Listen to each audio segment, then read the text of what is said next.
बार बार शाहजेब हम महंगाई की बात करते हैं, महंगाई का तोड़ भी बता दें आज। क्या बात कर रहे हैं? नहीं, मैं नहीं मान सकती। नहीं, मैं नहीं मान सकती। आज हम इसी पे बात करेंगे कि हम आपको हर दफा बताते हैं कि महंगाई हो रही है, महंगाई हो रही है, ये भी फला भी महंगा हो रहा है, पेट्रोल ही महंगा हो रहा है, तो गैस ही महंगी हो रही है।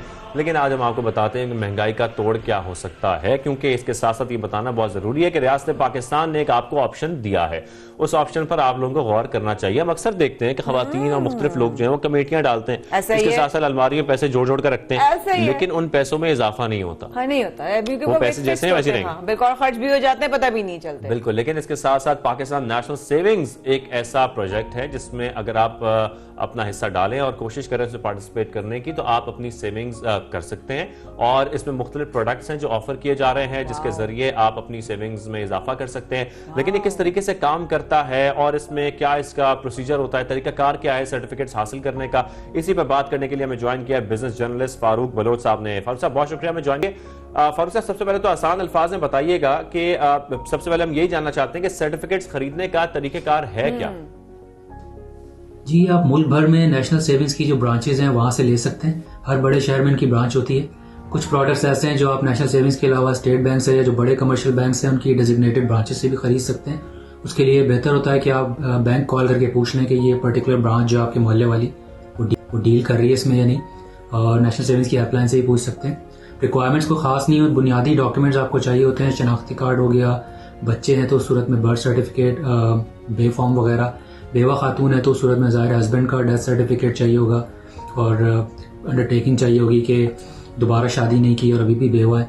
और ओवरसीज़ पाकिस्तानीज़ के केस में POC, नाइकॉप वगैरह, बल्कि ओवरसीज़ पाकिस्तानीज़ के लिए उन्होंने अपनी फैसिलिटेशन डेस्क भी कायम की हुई है, उससे भी मालूमात ली जा सकती है। और ये खरीदने के लिए आप कैश में ले सकते हैं, चेक और डिपॉजिट पे ऑर्डर के जरिए भी। अच्छा, इसके साथ साथ ये भी बताते हैं कि क्या बेवा और बुजुर्गों के लिए खास तौर पर ज्यादा मुनाफा रखा गया है?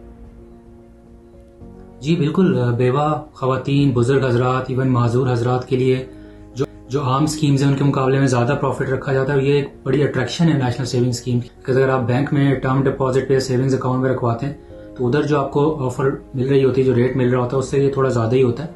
यही वजह है कि लोग नेशनल सेविंग्स की तरफ जाते हैं। अब इस वक्त जो रेट चल रहे हैं, दिसंबर में हुकूमत ने बढ़ाए, इनफैक्ट इस महीने के शुरू में ही, तो वो 13% के करीब है, थोड़े से नीचे 13% से। इसका मतलब हर 1 लाख पे आपको जो है तकरीबन 13,000 रुपए का प्रॉफिट मिलेगा। और ये आप मंथली भी निकलवा सकते हैं, तो वो फिर 1,080 रुपए के करीब आई थिंक मंथली बनता है ये। अगर आप हर माह मुनाफा लेते हैं, हर माह भी ले सकते हैं, तो ये इसमें एक आसानी रखी गई है। अच्छा, ये बताइएगा सर कि कम से कम कितने रुपए की सरमायाकारी की जा सकती है एटलीस्ट? देखिए, इसमें मुख्तलिफ प्रोडक्ट्स हैं, सर्टिफिकेट्स हैं, अकाउंट्स हैं, और जो भी प्रोडक्ट आप चूज करते हैं उस हिसाब से फिर जो ये लिमिट्स है ये आपको देखनी पड़ेगी। लेकिन अगर मैं आपको मिसाल दूं बहबूद सर्टिफिकेट की, तो इसमें आप कम से कम 5,000 वाला सर्टिफिकेट भी ले सकते हैं, और फिर 5,000 की डिनोमिनेशन या मल्टीपल्स में 10,000 वाला, 50,000 वाला और 1 लाख वाला भी ले सकते हैं। जो आपकी हैसियत उस हिसाब से आप ले सकते हैं। और मिनिमम और मैक्सिमम की लिमिट जो है, कुछ प्रोडक्ट्स में तो कोई लिमिट नहीं है मैक्सिमम इन्वेस्टमेंट की, but there may be cap on other products. तो ये जब आप अपनी प्रोडक्ट सेलेक्ट करेंगे तो उसके बाद चाहे उनकी वेबसाइट बड़ी अच्छी डिटेल है, उसमें आप जाके देखें, जो भी आप प्रोडक्ट सेलेक्ट करते हैं उसकी डिटेल दी हुई है, तो वहां पे आपको मिनिमम और मैक्सिमम की लिमिट भी मिल जाएगी कि है या नहीं है, और अगर है तो कितनी है, क्या रेस्ट्रिक्शंस इसके है। साथ साथ ये बता दें, जैसा कि ये कहा जा रहा है कि 10 साल बाद मैच्योरिटी होगी, तो क्या 10 साल तक पैसे नहीं निकाले जा सकते? देखिए, 10 साल मैच्योरिटी से मुराद ये है कि ये बेसिकली एक डेट इंस्ट्रूमेंट है, ये एक बॉन्ड की तरह है कि आपने अपनी इन्वेस्टमेंट फॉर एग्जांपल 1 लाख रुपए की हुकूमत को दे दी, उसके बदले उन्होंने आपको एक सर्टिफिकेट दे दिया, एक सिक्योरिटी है कि आपके पैसे वापस मिलेंगे 10 साल के बाद। ठीक है, 10 साल इसकी मुद्दत है, और इस मुद्दत के दौरान आप जो है उसके ऊपर मुनाफा लेते रहेंगे, और हुकूमत ने वो पैसा अपने पास रखना है, और जब मुद्दत पूरी हो जाएगी आप सर्टिफिकेट उसको हुकूमत को वापस दे के अपनी असल रकम वापस ले सकते हैं हुकूमत से। तो मैच्योरिटी से ये मुराद होती है। और मुख्तलिफ प्रोडक्ट्स के मुख्तलिफ टर्म्स एंड कंडीशंस हैं। कुछ इसमें ऐसे भी हैं, जैसे डिफेंस सेविंग सर्टिफिकेट की मिसाल देता हूँ, वो ये है कि अगर आप उसको चाहें तो गिरवी भी रख सकते हैं, और इसी तरह से वो किसी और के नाम पे आप मुंतकिल ट्रांसफर भी कर सकते हैं, लेकिन सारे के सारे जो है वो आप प्लेज नहीं, यानी गिरवी नहीं रख सकते, और सारे के सारे ट्रांसफर भी नहीं कर सकते। अगेन ये डिपेंड करता है कि आप कौन सी प्रोडक्ट सेलेक्ट। अच्छा फारूक साहब, एक और इम्पोर्टेंट क्वेश्चन आपकी इस जवाब से कि क्या कम उम्र बच्चों के नाम से भी इसमें जो है आप इन्वेस्ट कर सकते हैं या सरमायाकारी की जा सकती है? जी बिल्कुल, आप छोटे बच्चों के नाम पे भी सरमायाकारी कर सकते हैं। सारे प्रोडक्ट्स में ये ऑप्शन नहीं होगा। मिसाल के तौर पे जो पेंशन अकाउंट है वो सिर्फ गवर्नमेंट सरकारी मुलाजमीन के लिए है, और बहबूद जो है वो बेवाओं के लिए, बुजुर्ग शहरी और माजूर अफराद के लिए। लेकिन जो डिफेंस सेविंग सर्टिफिकेट है उसमें कोई भी कर सकता है, उसमें आप माइनर के नाम पे भी इन्वेस्टमेंट बिल्कुल कर सकते हैं। उसके लिए जाहिर है जो पेपर वर्क है वो थोड़ा सा डिफरेंट होगा, लेकिन माइनर के नाम पे इन्वेस्टमेंट की जा सकती है, ज्वाइन की जाएगी। सोलो नहीं कर फारूक सकते। साहब, जैसा कि हमें फेसबुक पेज पर भी मुख्तलिफ कमेंट्स लोगों के मौसूल हो रहे होते हैं, तो मैं चाहता हूं कि उसमें जो सवालात आ रहे हैं मैं वो भी आपके सामने रखूं। लेकिन एक सवाल बहुत कॉमन है इसमें कि जो नेशनल सेविंग्स हैं इसमें क्या किसी के पैसे डूब भी सकते हैं या अब तक किसी के डूबे हैं? ये बड़ा अच्छा सवाल किया आपने, इसका बेहतर जवाब तो हुकूमत ही देगी।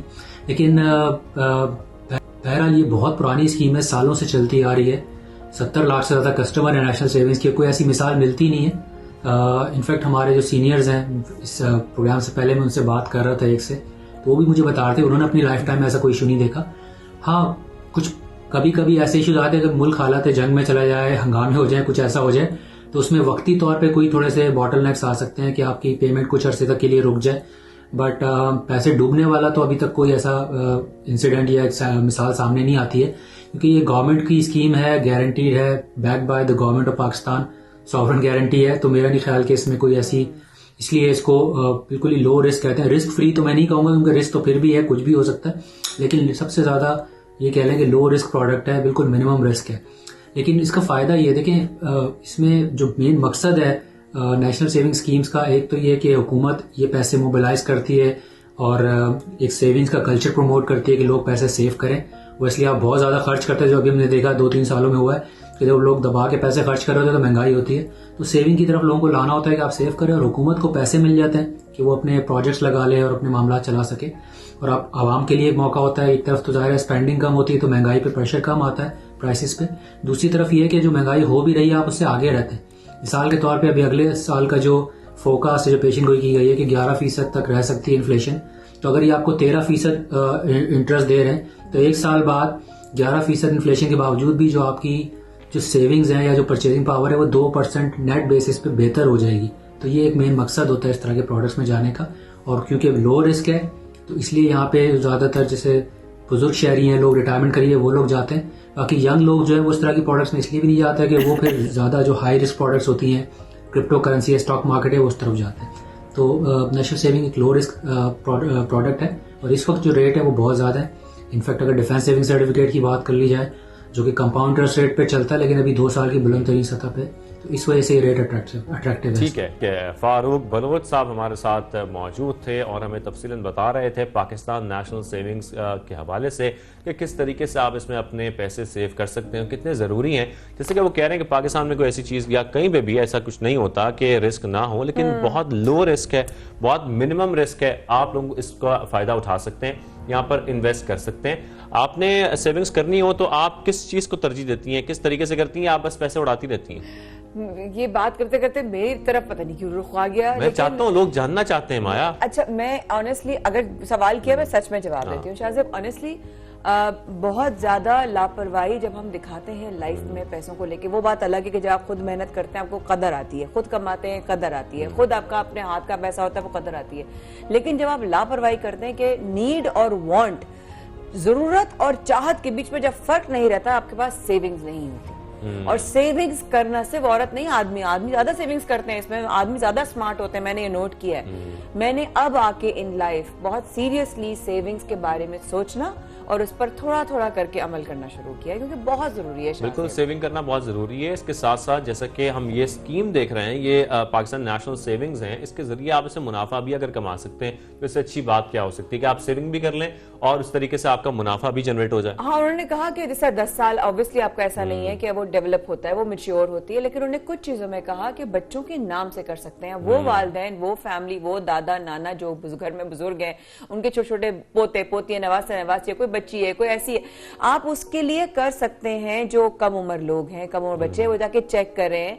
नौकरी पेशा, क्योंकि देखिए कभी भी नौकरी पेशा आदमी के लिए बैकअप प्लान नहीं होता। हम कभी भी प्लान बी पर काम नहीं करते। प्लान सी तो बहुत दूर की बात है, हमें पता ही नहीं होता। हमें होता है अच्छे नंबर लाओ, अच्छे नंबर लेकर अच्छी नौकरी हासिल करो। प्लान ए प्लान बी की बात करिए, हमारे को प्लान ही नहीं होता है। तो सी हर इंसान को ये जितने मौके अब बन रहे हैं गवर्नमेंट की तरफ से, ये वो मौके हैं जिसपे आप अपने प्लान बी और प्लान सी पर काम कर सकते हैं। और एक और काम, हाँ, इस लिहाज से भी बहुत अच्छा है कि इस तरीके से पैसे मोबिलाइज होते हैं और मुल्क को भी फायदा होता है, उनको पैसे मिल जाते हैं अपने काम करने के लिए, जैसे कि फारूक साहब भी जिक्र कर रहे थे। और इसके साथ साथ आप लोगों का सेविंग का जो कल्चर है, हाँ, वो भी एक बन जाता है, आपको सेविंग करने की आदत हो जाती है मुख्तलिफ ऐसे प्रोजेक्ट्स के जरिए। और कभी भी पैसे एक जगह रोक कर नहीं रखने चाहिए, पैसों को हमेशा मोबाइल करना चाहिए। और मोबिलाइजेशन के साथ साथ ये याद रखिएगा कि इस वक्फे के बाद होंगे आपकी खिदमत में एक बार फिर हाजिर। शाहजेब को और माया को एक छोटे से वक्फे की दीजिए इजाजत। सुबह सवेरे पाकिस्तान में यूं गए और यूं आए, मोबिलाइजेशन की जरूरत है। हमें भी मोबिलाइजेशन